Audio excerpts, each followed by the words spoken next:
Good morning, everyone. Today we're going to discuss, time allowed, the free will. The famous psychologist Abraham Maslow, he talked about the definition of free will, of the idea that a person has the guts, the ability to create something from nothing. So part of the idea of being in a world of free will, it's a discussion, and since we talk about the Jewish mysticism, is a discussion in the development of Kabbalah over the years, a different attitude to free will. Since I get all those emails and comments from people, I must go backward and give you just a few minutes of covering some point that maybe wasn't so clear in the past. So again, welcome everyone, and thank you all for being here. I want to thank also those people who are watching now. Please take the time to come here and visit us here in Annapolis. I promise you, you will feel at home here, and we have a lot of fun and joy to share together here. Some word of history before we go to the concept of free will. It's the famous question that people ask, when is all this Kabbalah idea or Jewish mysticism begins with? I'm sure that if I ask you this question, I'll get many opinions. There are those, and it's not a question of right or wrong, it's just a question of understanding what is the mysticism is all about. There are those who hold that it starts with the book of Ezekiel. In the Bible, the book of Ezekiel is a strong and long description of God's pleroma. Pleroma is the Greek word of interpretation, idea of something goes around the entity of God. Something is going around God, and it's called those chariot and those Ophanim, those words that we said every day, is the special entities that part of godly world, but it's around him. So this is one school of thought. There are others who hold that the development of that happened later. Those, in a very short description, those who feel that the early time is between the 3rd to the 4th century, in the literature of Heichalot, Yetzira, Merkava, which is the literature that speaks about creation, the ability to create something from nothing, not just as God able to create something, but people. So the next step, which is the class, she will be here momentarily, it's in the other room, and then we go back here. Sorry. So the Heichalot, soon we're going to speak about the literature of Heichalot. It's the literature that developed in the 3rd and the 4th century, which is the God's palace and different stages within God's palace. There is a book of Yetzirah, book of creation, speaks about the process of creation, not only in a sense of biblical time, but the process of creation, something from nothing, the mystical part of creation. There is a further writing, like book, it's called Sefer HaTmuna, Sefer HaBahir, the book of images, if we say it literally, but it's a development of some text from a book of Ezekiel, very enigmatic text, that within the development, which we call Midrash or rabbinic writing of the 3rd and the 4th century, there is a development of that literature. So some hold that that's the ancient Kabbalah. For sure, there is a school of thought, very, very disputable way of thinking, but thinking that even the Zohar attributes to Rabbi Shimon ben Yochai, 2nd, 3rd century. There is another idea of within the development, soon you see what it means, those developments. There is a school of thought that the writing between the 5th, 6th, 7th, 8th, 9th to 10th century, it's very little, and within the influence of the new world of the Islam, which most of the Jewish writers live, there is not so much literature involved with the mystical understanding of the text. Later, much later, is a new world that starts with Provence and Girona, Spain and French, by the key rabbi, whose name is Rabbi Yitzchak Sagi Nahor, Rabbi Yitzchak the Blind, who was a blind, but not only that, he commended his chavura, his group of sages, not to write whatever he taught, and there is some writings after his passing, which soon we're going to share, and later it's continuous of that development in Girona, in Provence, and 16th century Sefet to almost our time, 18th century Hasidut, 19th century and 20th century, the famous writing between Soloveitchik and the Hasidic masters. So let's a little bit understand the free will by Rabbi Yitzchak Sagi Nahor. Again, this is 12th century. Rabbi Yitzchak Sagi Nahor hold that there is a Neoplatonic understanding of the world, which is a secret within a secret within a secret within a secret. Neoplatonic teaching, again, we just abbreviate something. It's the belief in Alexandria, the first century, is a development of the esoteric part of every action or esoteric part of the text. Meaning, you see the letter Lamed, for example, and you see the Lameds coming from high and going down. It's basically a letter that describes the relationship between the highest power to people. That's the idea. So don't look at Lamed only in a pronunciation or in a textual matter. Look at it in as the esoteric element. With that in mind, we delve the whole concept of Neoplatonic understanding, which is don't conceptualize the world in a two different level. The level of my world and the way I look at myself in the mirror, like Carl Jung used, or the world that I'm part of a bigger world. You should look at this in a sense of broader picture. What does that mean? For example, in our faith, in Jewish faith, you say that when you go to synagogue, or you go to house of worship, you go to a different state of mind. You go from one state of mind, whatever it is, to a different one. You expose yourself to something in a way esoteric or something unexpected. It's not just the worship itself, it's some type of experiences of exposure of something new. When you enter the sanctuary and you see the art, you know that something secret within the art, which means you need to open the curtain and you need to open the door in order to enter the new domain, which is something within the covenant, within the ark. And then, when you're taking out the scripture, you have letters in the scripture that contain something that you don't know yet, as long as you don't open the several doors and get in, and taking out and pull out the cover and open the text, then you are able to focus on the letters.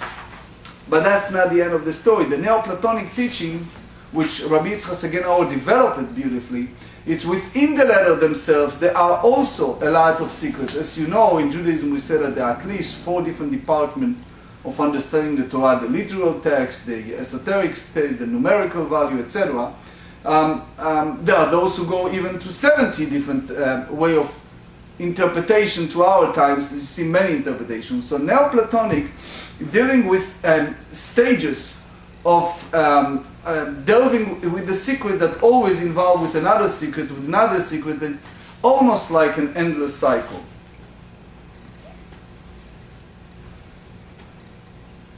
Now Rabbi Yitzchak Sagi Nahor hold that all that development of early Kabbalah, it's part of something that was already known.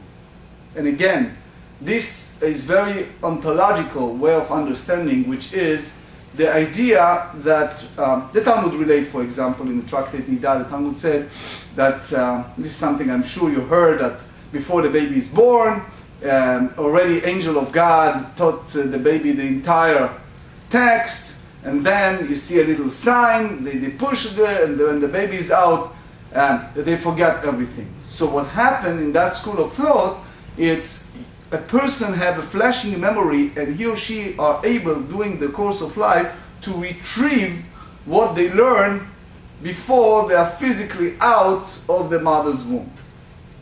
So the whole experience of person's life, it's basically taking out a layer, like you're taking out of the onion layer, taking layers and layers of all kind of blocks of memories that the person need to go in order to refresh his or her memory from the earliest times.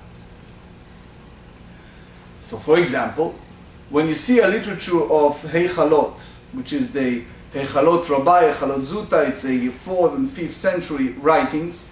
It's, again, it's question which one wrote it, if it's Rabbi Nechunya ben Akana, one of the Talmudic rabbi or others. But the key is, it's giving us some discovery of different palaces. And in our anthropomorphic way, in our human understanding, it's like an angel or entity waiting in each palace, in each department, and are able to greet the mystic, greet the one who agree upon that everything is a secret. In order for you to enter the next domain, you need to pass a certain test. You need to be capable to understand so you can go to the next one and the next stage of understanding. How you'll be able to reach that level? So they speak about the development in Kabbalah in a sense of development of putting in writing what's already revealed in our literature to ancient Adam, Abraham, etc., Moses, and all these biblical entities. It means, and now we're going to a very different school of thought, is those biblical entities that we read in a weekly parsha or we're reading in the Bible, it's not names, it's representation of different sephirot, of different attributes. So for example, when you use the word Sarah or Abraham, you're using the attribute which is called chesed, kindness, which means the development of a proper personality, its development within ourselves, those ancient entities that bestow upon us in the act of kindness. So this is something that the person needs to go within himself to reach Abraham within himself, and those examples are basically leading point that help a person reach those entity within himself. So all these development of challenges in the text in the Bible is a development that the person should take to his or her mind within themselves in order to take away the layers that cover the original teaching that was there much earlier. So with that school of thought, we know that they are written over chariots or written over all these different entities in the Bible. It's not that those interpretations are contradicted to each other. It's a different layer of understanding that came about a different time of refreshing those flashing memories of early times. An example. I assume that you heard once people saying that Mozart was born a few hundred years before his time, because all the beauty and appreciation what this man did in his short life came to being in the greatest appreciation hundreds of years after his passing. So with that in mind, is in a Jewish world as an example, that it's a very similar but much earlier. It was a super giant rabbi of the 11th century, whose name is Rabbi Abulafia. And Rabbi Abulafia, who lived at the 11th century, not only in Provence and Girona, but he ends up in Portugal and Italy, was because within the Jewish community, they excommunicated him several times and put him under a ban. He revealed a lot of secret combinations of letters and numbers, and he exposed it in his writings, which, as you see, the great Rabbi Yitzchak the Blind forbade it, and he all taught it orally, and Rabbi Abulafia put it in writing. So he took every concept. If you see a person, for example, a Sikh, so he take that person's name and the mother's name, and he took the numbers and he combined them, and then he come with some panacea, some great idea that what exactly the problem with the persons that can be fixed. It means, for example, we believe in our modern world that if a person is sick physically, he or she can use antibiotic to find some type of remedy to his problem. It's a school of thought that the problems go much deeper, which is the mind of a person, the state of a person's spiritual happiness or spiritual state of mind. So it sometimes created over a person's action, which we call in our simple literature sin or misdeeds. So sometimes a person through his lifetime did not realize to certain deeds or certain actions, and the only way to realize that is by getting those flashing memories. One of the ways to get those flashing memories is to take the combination of numbers and combine them and say to the person, do you involve with so and so and so and so? And then the person confess and regret it and repair it. He was doing the tikkun olam, the repairing his own world and bring a remedy. So if you talk in Middle Ages, so for example, if a person have non-kosher mezuzah at his house, just an example from the Middle Ages, this Rabbi Abulafia can pull out the mezuzah and look at the letters and show what is the problem and fix it, for example. Or if it's something that's hidden from regular people, he can use a combination of numbers and letters. That was for sure, especially the Middle Ages, was absolutely unexpected, unaccepted and unexpected, and as a result, he was out. But the school of thought was developed very much later in the 13th century, 14th and 16th century in Sefer. Most of the scholars, most of the rabbis hold that it was because of the Shabtai Tzvi, the false Messiah, that pretend to be the one who redeemed all the Jewish people and solve all the problems, and it was very easy formula for people who suffer constant persecution, because this is a question that you hear all the time. People ask, if I'm so good, if I'm so loyal, for example, to the Spanish government, you have the Abarmanel, who is the Minister of Finance, you have the Abraham Senior, who is the treasurer of the country, Jewish people fighting for the Spanish war against the Muslim at that time. And I'm so good with all the loyalty to government, and I'm a good person, how come this befall upon me or my community or my family, etc., etc.? That is a very serious question Jewish people constantly challenge themselves and ask.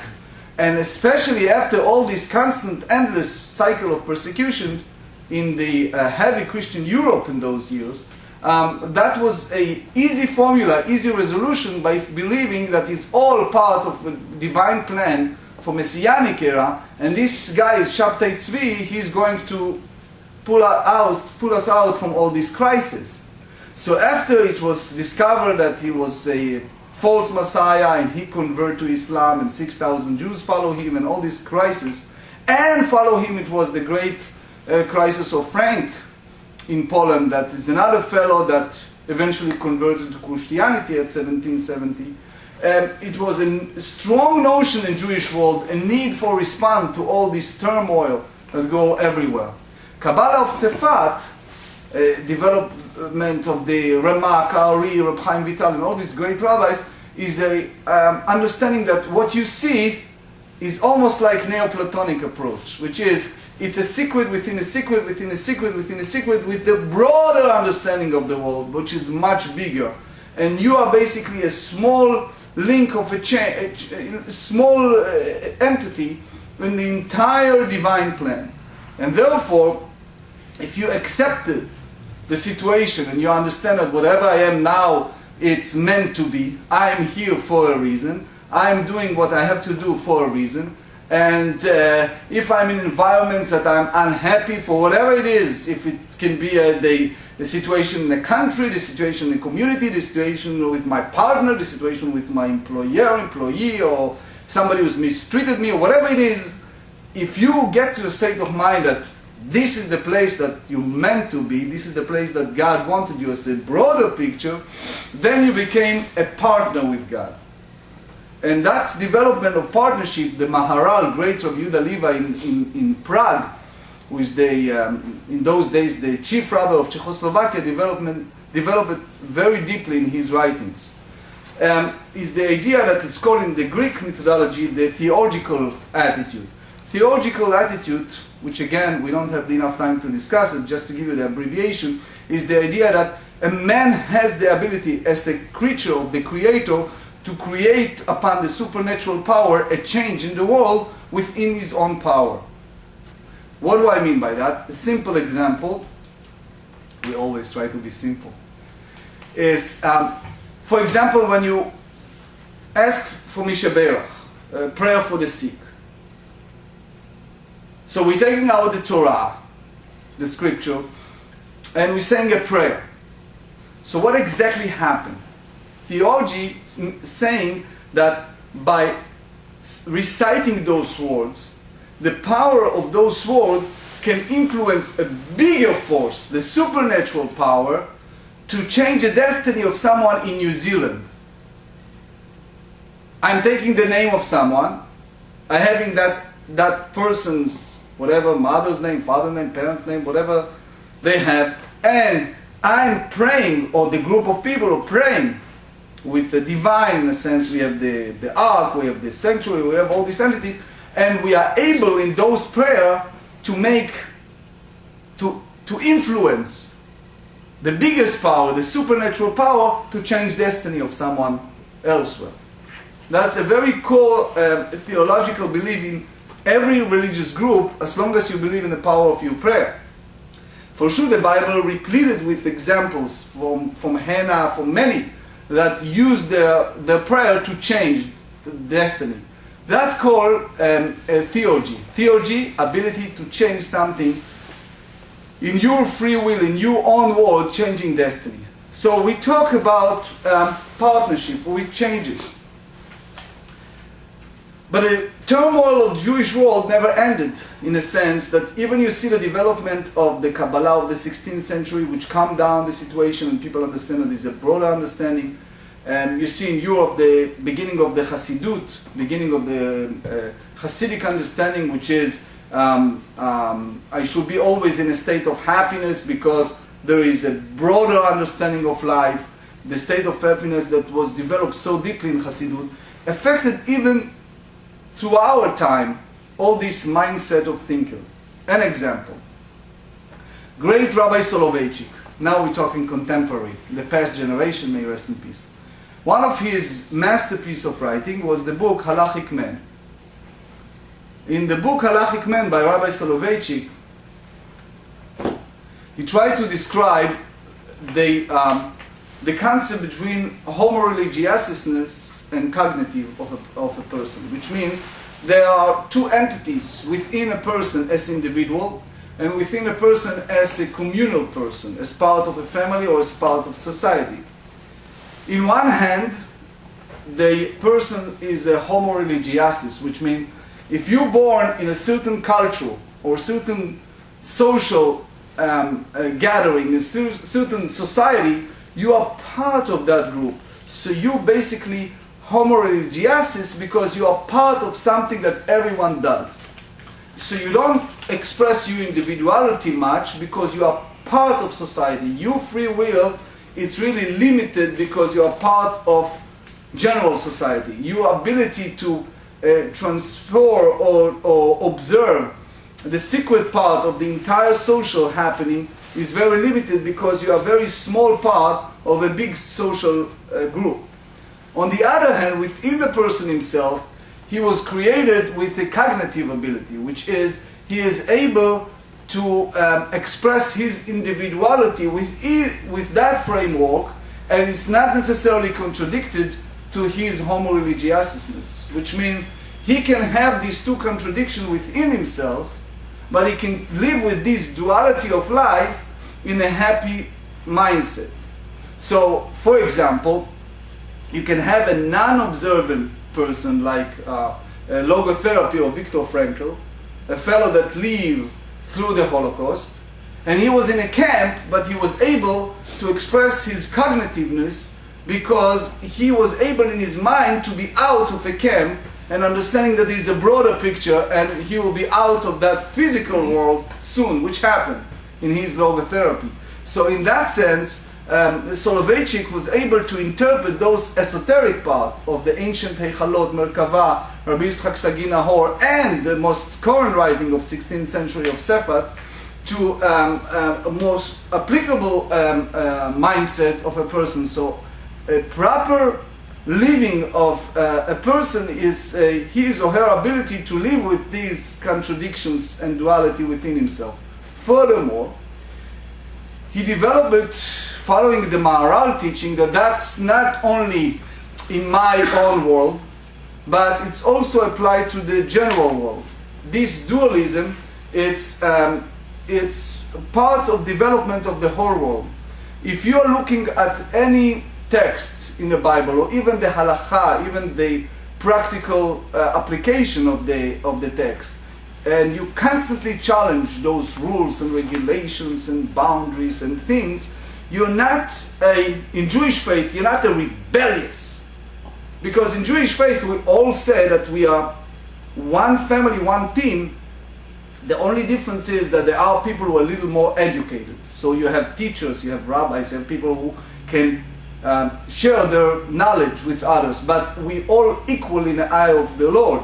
So therefore, a person who understands that I'm part of this society, I have the privilege, I have the right to constantly challenge everything I see in society, because I'm not only homo religiasis, my cognitivity can be expressed even within the framework of homo religiosisness.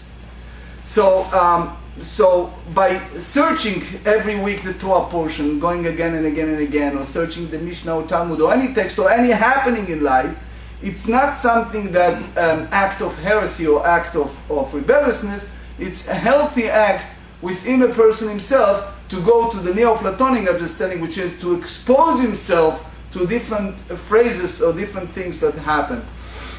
For example, if he speaks in halakha, you have the positive and negative commandments. So you have a commandment that it's logical, commandment that we understand. You have the red heifer that you have no clue what's involved here. You have in the framework of mind that it's called mitzvot sichliyot. Rabbeinu Bachya ibn Pekuda, in his 10th century book, Duty of the Heart, explains it, that there are certain mitzvot that you just believe that we heard it in Sinai and it was a mitzvot, it's commandment that we heard, and we just need to observe it because it's there. And there are certain things that it's not, that I physically, logically understand. So we hold that with constant challenging within understanding the text, it's not act of rebelliousness, it's act of explosion of the need to be partnered with God, which means since we are creative and part of creativity is being part of creative item, we are exposed ourselves to that. So if you enter the domain of a red heifer, for example, in the Bible, very, very hard, it's like God's inscrutable will. Before getting to all the details, you see throughout generation a lot of Jewish thinkers that go and try to deal with the logical understanding of certain things, the mystery within. It's a good sign. Another example, if you read the story of Moses, we just read last week that the golden calf, and he entered to God and he was talking to God, and God said to him, "Let me destroy all the nation," and Moses says no, etc., etc.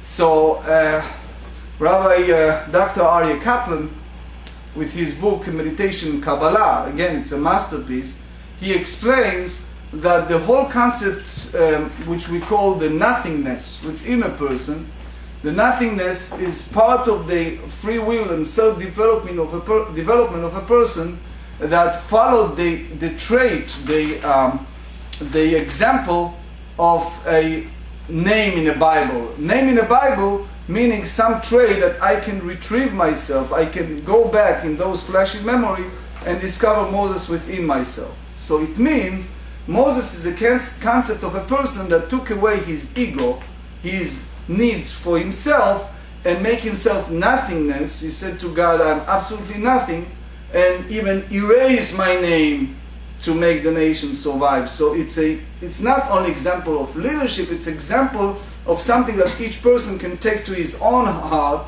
ask himself, is my need, in this very moment, for example, my need to get something that someone else have, is that something that come out of my ego, which Buddhism dealt so much, or it's something that it really needs. And the minute a person in the state of mind of nothingness, like Moses, then he's able to expose himself to a broader understanding of life. I'm sure that everything I said so far is fully understood, so I can go further. We said many times, you can ask me a question at the end as much as you like, but since it's the last in this series, I can pause for a moment. If anybody wants to ask me a question, this is your time before I go further. Yes, Brian? Just say it loud so they can hear. Can you elaborate a little bit more on the development of Hasidus and the at that time somewhat revolutionary idea that you are, no matter what your situation is, that because you're part of this larger picture, that it's not only possible, but it is a duty. You're expressing or fulfilling God's will by being happy in your situation. Okay, thank you. Hasidism or Hasidim is the whole idea that we as the Jews in a constant, endless, vicious cycle of persecution, and it's something that we cannot figure out why this happened. So it's not just a message for us as Jews, but other people who also suffer from different faith groups, for different culture, for different part in the world, struggle with that. There are people who are born to a poverty. There are people who are born to a very wealthy family, etc. So there is a very mind-boggling question that since in a development with all of these writings of the past 600-700 years between the 11th century to 18th century, and we all come to conclusion with all different faith groups that there is God, then I need to improve my life by understanding God in a better way. It's like the famous question we asked in the past, we are better people after Hitler than we are before. It's a very serious question.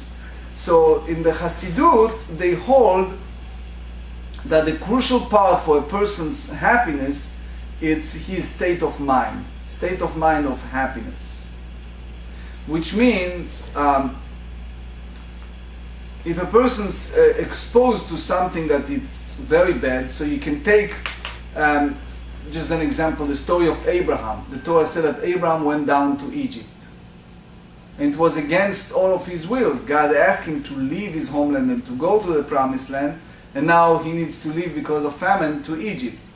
But later we understand that part of the character of the development of Abraham, or later as a nation, they need to go to a period of slavery, or they need to go to a certain period of struggle in order to withstand all these upcoming challenges. In other words, in order to develop a person individually or collectively as a society or as a group, a person needs to go to a certain challenges in life, and as long as he overcome those challenges and pass the test in our language, he is able to reach a highest level of comprehension of God's and being a partner of God's plan. How the Hasidim take it? They said that since the state of happiness is within a person's mind, a person must develop happiness under any circumstance. So for example, they take the concept of Shabbat, the resting day, as not only a quality time or family time, but is a time of a state of happiness. Under any circumstance, Shabbat has to be a happy time, regardless if a Jew is living in a camp, or living in the poverty, or living in a happy world, or in a jail. he needs to be in a state of mind of happiness on Shabbat, because that's part of the divine gift that he gives to a person. So if a person reaches a lifetime and he feels that something missing in my life, or something, you know, I'm constantly in a search for a better goal, or constantly in a search of better, whatever it is, career, or I miss the point of smelling the roses or enjoying the daily gift of God, the routine, simple daily routine of God, because I'm not in a state of happiness, in a simcha at this very moment. So the Hasidim, some sects hold that in order to get that, I need to go toward the channel of the Rebbe, which means the centrality of the Rebbe, in a sense that he is able to uplifted me by being part of his plaroma, part of his life, and I'm able to be uplifted when I'm around the tzaddik. There are other school of thought within Hasidut, like Breslov teaching, that the great Rabbi Nachman, who lived one time, he doesn't left any successor, and he just left all his teachings, and by some of them just go to the field and talk to God, or some of them just being in a state of happiness constantly, by studying his material, part of the world of happiness.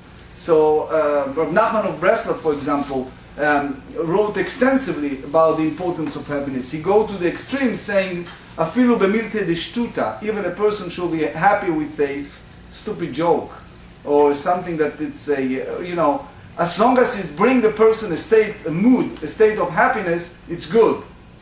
The Hasidut have a very strong language against melancholy or sadness. Excluding, if you look carefully at the Jewish calendar, you see fast day only 6 days, and out of these 6 days, 4 days is a half a day, and one of them end up with the festival of Purim. So it's basically, the Jewish calendar has, in a sense, more happy days than a fast day. More festivals than sadness.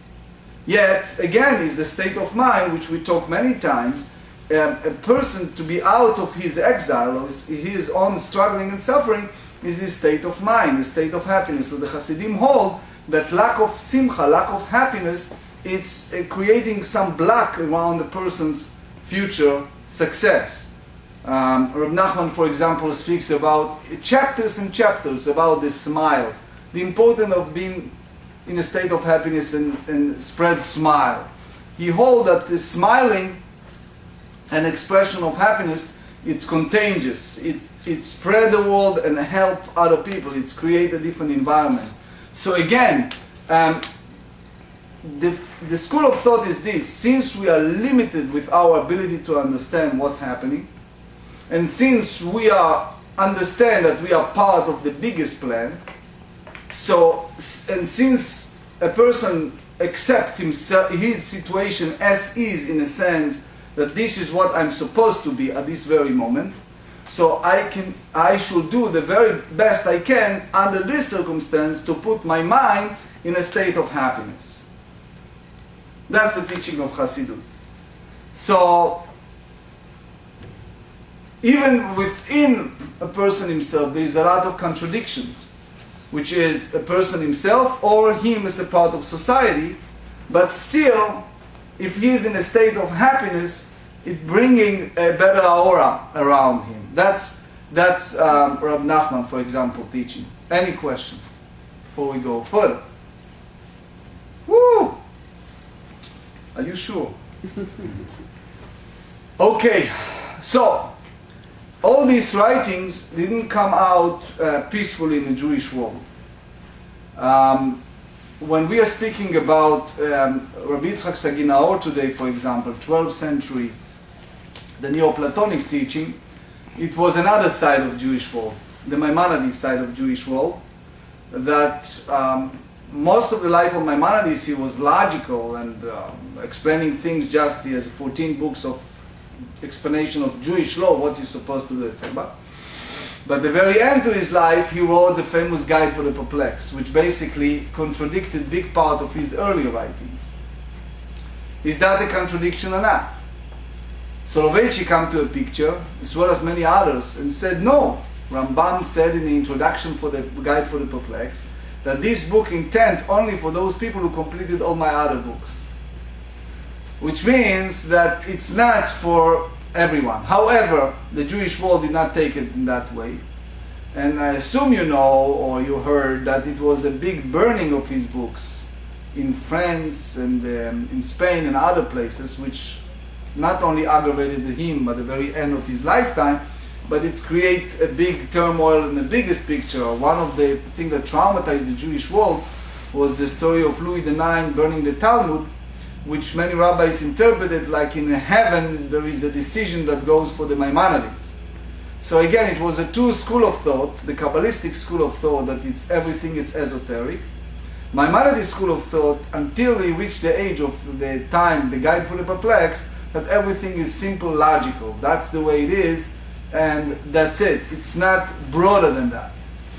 So, within the Guide for the Perplexed, the Maimonides tried to go to an explanation of mitzvot, which is, he tried to explain that the reason for the sacrificial offering, it's because of jealousy of other nations. And it's not clear if it will continue or not in the building of the future third temple.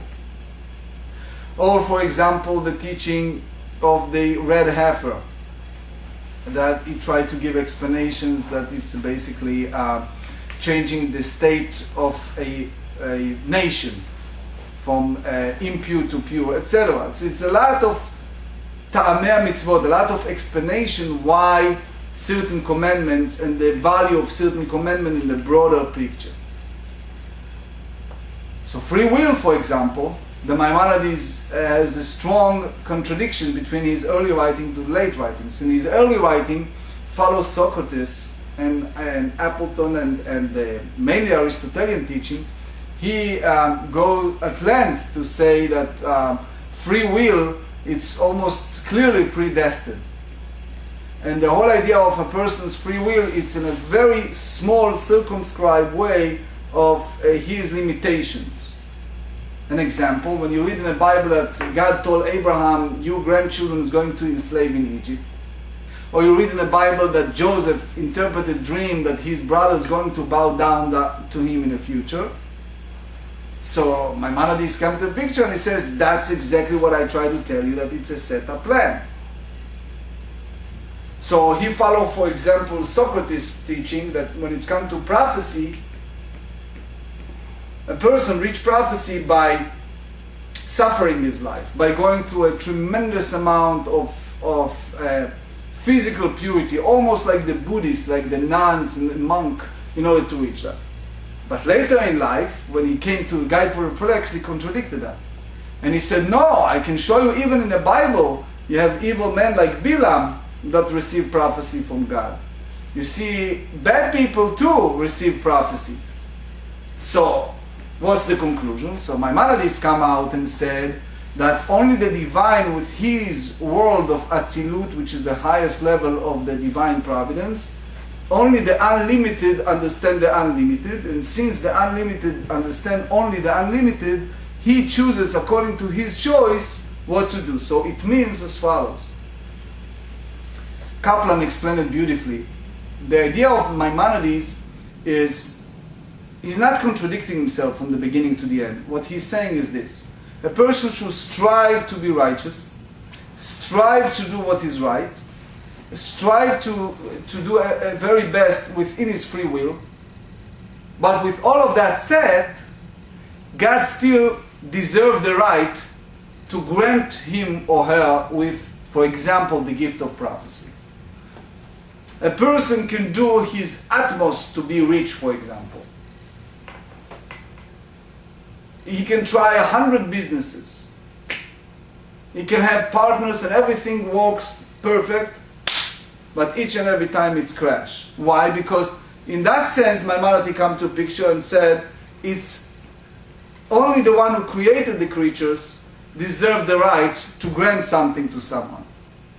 So if it was predestined on the day of judgment, on Rosh Hashanah, what's going to happen to a person, he can make the greatest arduous effort, doesn't mean that that's going to be granted. So what's the call? The call is the person needs to do what he's very best, yet doesn't mean that it's an absolute formula to get it. That's the school of thought of Maimonides. The school of thought of Yitzchak Sagi Nahor, for example, the Neoplatonic school of thought, is the idea that if you're doing everything what is right, you are partnered with God and you created what God wants you to do, sometimes for you, sometimes for someone else. So if you're a partner in a firm and eventually it doesn't happen to you to be the successful businessman, whatever it is, or all your income ran out for dentists or for lawyers or whatever it is, it may be you are a vessel, you are entities for God to help someone else or to help something else. So because of that is the approach of esoteric life, or of secret within the secret within the secret of a life. And since we are limited with our ability to understand those secrets, so a person needs to live in a state of mind of, that's the way it is, I have to be in my best state of mind within this circumstance. But you see constantly from the development of this Jewish mysticism, especially 11th century, 13th century, 16th century, 18th century, always Beit Shammai and Beit Hillel, always two schools of thought. If you go to Mishnaic time, the 2nd and 3rd and 4th century, and that's my last word, is the idea that between conformists and not conformists. The school of Hillel, the student of Hillel, is the conformists. The school of Beit Shammai, the house of Shammai in the Talmudic time, is non-conformist, is unique. So Beit Shammai said, I have to believe in certain principles. Beit Hillel said, you have to be lenient most of the time, regardless. Beit Shammai said that we have to go even by the minority as long as we believe in our principle. Beit Hillel said, no, you have to go by the majority vote, and you can still hold your ideas, but you have to go by the majority. So eventually, the students of Beit Shammai and the students of Beit Hillel marry each other, all right? But those different schools of thought, it's part of Jewish teaching throughout generation. So you see it in the Mishnaic time, you see it in the development of Talmud, you see it in the mysticism, you see it in the school of thought of development of Hasidut. You have Misnagdim, you have those who are against it, the school of thought of Vilna Gaon, and you have the school of thought of the Baal Shem Tov or his disciples. It's not that the two are contradicted each other. It's called in the literature, Elu va'elu, both Divrei Elokim Chaim. There is a world of the divine. So when it's come to free will, a person have the choice. If a person chooses, for example, to be grumpy and murmur and complainer, so even God granted him the best family or the best whatever he needs, he still be unhappy. And you have a person the opposite way, that he is in the worst circumstance. Yes, he is happy because he lived with a complete life of happiness regardless to the circumstance. Like Viktor Frankl put it in a clear word, that logotherapy, it means that even I'm in a camp, I'm still in a state of happiness. So this two school of thought, you see it throughout Jewish teaching from the ancient time to our generation. It's something that very, very important. Any question? Yes, Brian. If we take as a starting point that we all, as you've said so eloquently, we all have a purpose that we're supposed to achieve. And we are supposed to be happy or try to achieve a state of happiness because we understand that we're here fulfilling that purpose according to a divine will. Can we gain a greater sense of enlightenment and happiness by understanding what that purpose is? And if so, is there any means by which the rabbis, the sages, the Kabbalah give us a path to get to that sense of understanding and enlightenment? Very good question. So I make it summarize that in a very simple way. The response of most of this teaching of Kabbalah rabbis, Hasidut rabbis, etc., is the idea that when a person is within himself at the state of peace, which means if a person is able to reach a point of meditation, of speaking directly with God, which is speaking directly to himself, love himself, accepted himself, and be able to connect it to himself toward the world of limitation, which is the world of words. You have a prayer book that have words, you have a Torah that have words. He will be able to receive the gift of understanding, which means there is a bigger me and a smallest me. I try to make it in simple. And a person be able to reach his, which Buddhism call it the highest chakra or the highest level of understanding, by having the divine within himself. That can happen toward delving within himself. For example, when a person delves with the Torah study, the Kabbalistic will say that something changed within his subconscious, something changed with his own mind. He is able to perceptualize or understand things that he was not able when he wasn't in a state of freedom. Meaning, the engagement of Torah or engagement of prayer, when a person doesn't do it just routinely, but do it with the proper intent and the proper focusing and meditation, even a small portion of his day, it creates for a person a better understanding, a better state of happiness within state of mind.